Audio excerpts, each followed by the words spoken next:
Corría la década de los años 50 cuando dio inicio esta historia acerca de Beatriz, una joven hermosa de piel blanca ligeramente apiñonada por el sol, grandes y expresivos ojos azules, labios gruesos, cabellera rubia rizada a la altura de los hombros, alta y muy bien proporcionada.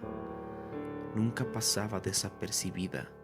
Allá a donde ella iba, siempre atraía la mirada de los hombres.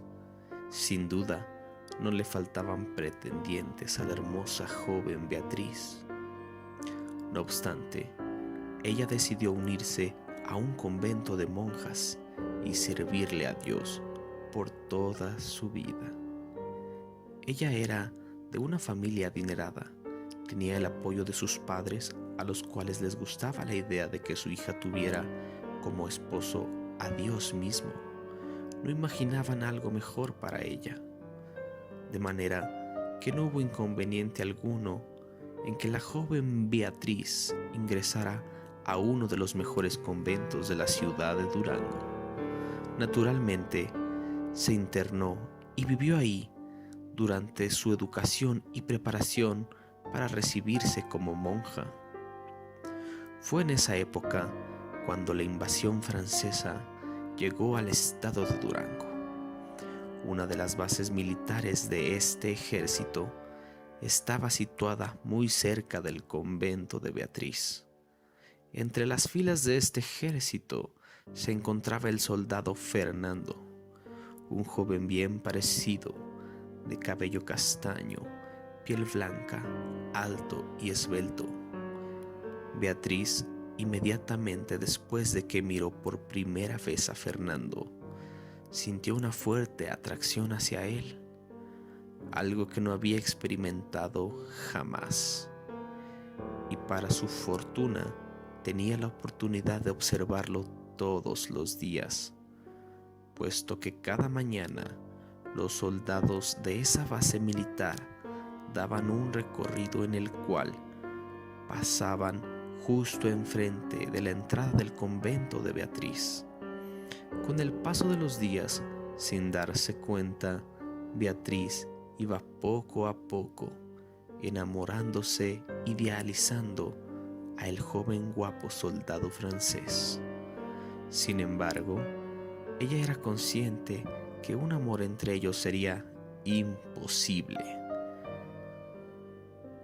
pues él era un invasor extranjero que con seguridad estaba solo de paso, ya que algún día se marcharía, y ella era una monja dedicada al servicio de Dios. Pero el destino tenía planes diferentes.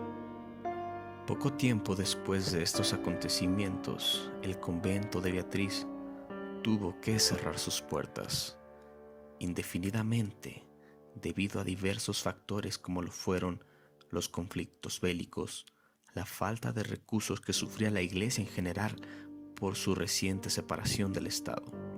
Es por ello que Beatriz no tuvo más remedio que volver a casa mientras la situación cambiaba.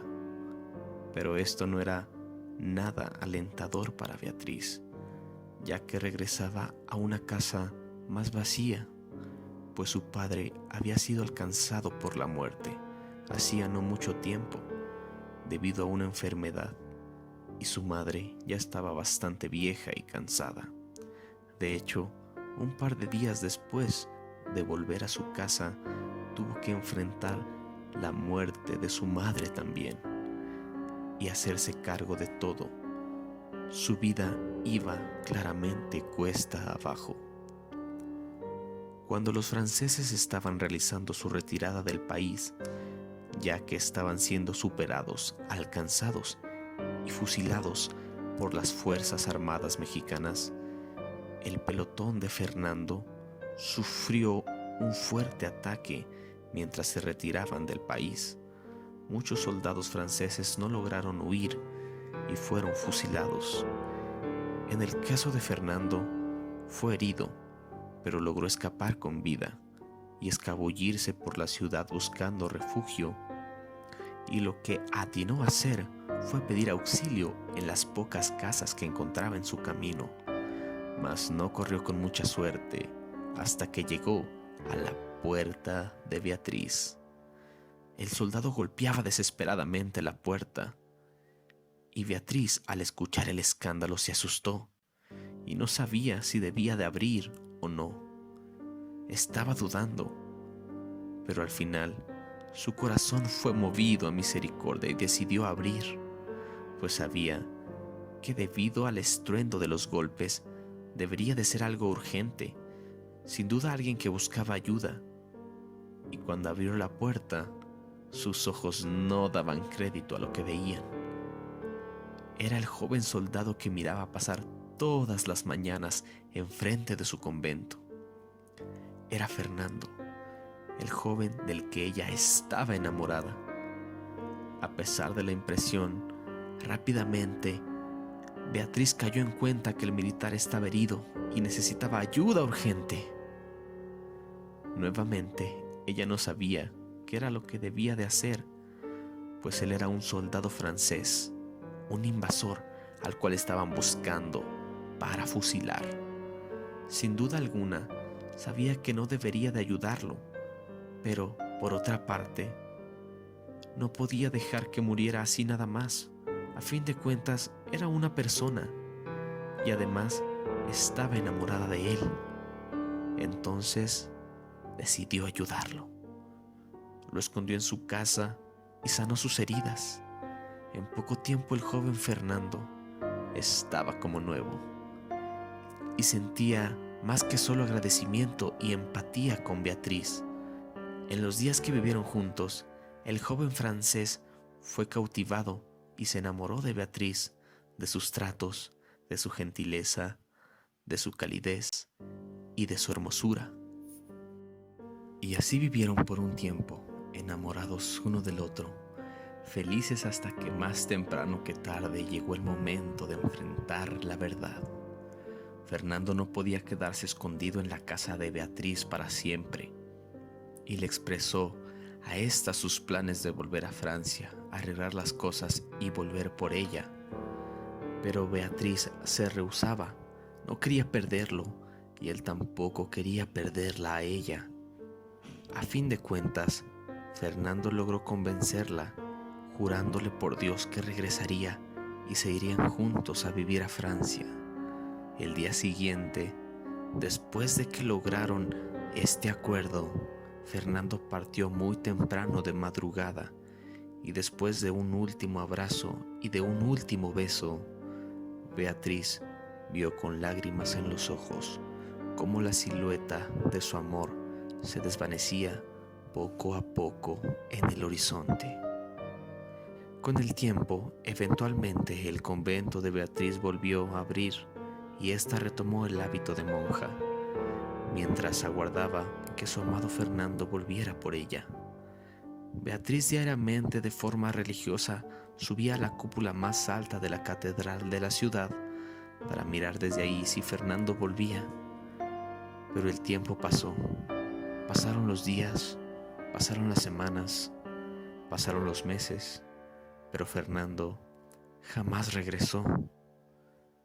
Lo que Beatriz nunca supo es que Fernando murió el mismo día que partió de su casa y que fue descubierto por los soldados en una redada e irremediablemente fue mandado al pabellón de fusilamiento, dejando así su promesa de volver por su amada Beatriz incumplida. Aunque al pasar del tiempo Fernando nunca apareció, Beatriz no perdía la fe, pero en el fondo sabía que probablemente su viejo amor nunca volvería. Pues ella desde lo alto de aquella torre de la catedral nunca veía la silueta de su amado regresar, ni nunca obtuvo tampoco ninguna noticia de él.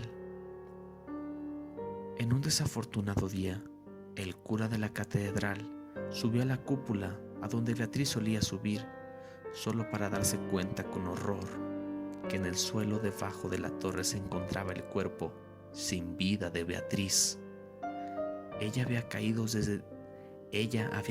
desde lo alto, mas nunca se supo si fue un accidente o si ella decidió acabar con su propia vida, porque no podía soportar el dolor de que su amado Fernando nunca regresara, pues Beatriz se sentía muy vacía y no le quedaba nadie en este mundo, y además creía que le había fallado a Dios por haberse enamorado de un hombre y estar esperando un hijo suyo. Lo que sí se sabe es que al día de hoy se puede ver a Beatriz penando postrada en lo alto de la torre de catedral, esperando que regrese su amado Fernando. Muchas gracias por llegar hasta este punto. Por favor, suscríbete, dale like y comparte con algún amigo.